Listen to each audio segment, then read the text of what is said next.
Bismillahirrahmanirrahim. As I have already made two videos upon the drama C, Edward Bond containing the scene first and two, and of another two scenes, scene number three and four. And if the time allows me, I will make further videos upon scene number five, six, seven, and eight. At the moment, the novel of Jane Austen, Pride and Prejudice, was hilarious for me. I found a lot of interest in that. And when I read its chapter number one, I found myself totally engrossed in that. The first sentence of the novel, it is a truth universally acknowledged that a single man in possession of a good fortune must be in want of a wife. However little known the feelings or views of such a man may be on his first entering the neighborhood. The first two sentences prove themselves absolutely ironical, and the theme of appearance and reality as we proceed further through the other 59 chapters become obvious. Because the men don't need suitable wives, but the suitable wives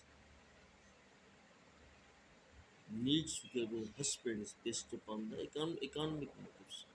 Second point, which I found in this chapter, that is incompatible attitude of Mr. and Mrs. Bennet. Both of them were matchless to each other, despite having 23 years of their marriage.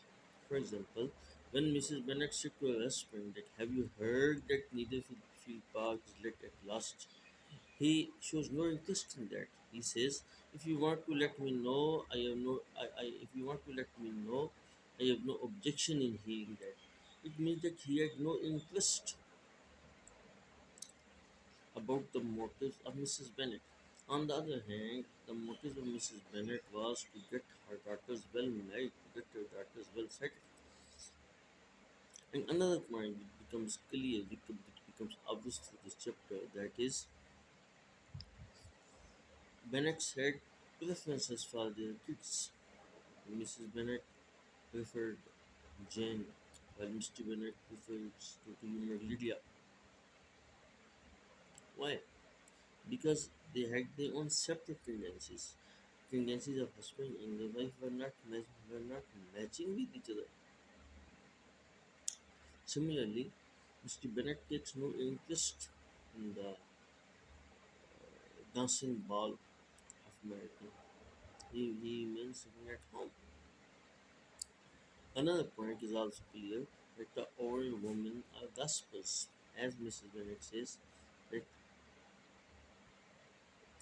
Lady Lucas is determined to go. Means it was the competition of the marriage. The case suitable husbands for the wives were not easily available.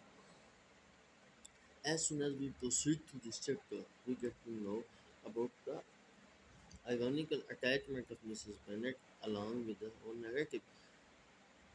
As the novel opens, we find it's going to be a big bombastic philosophical discourse.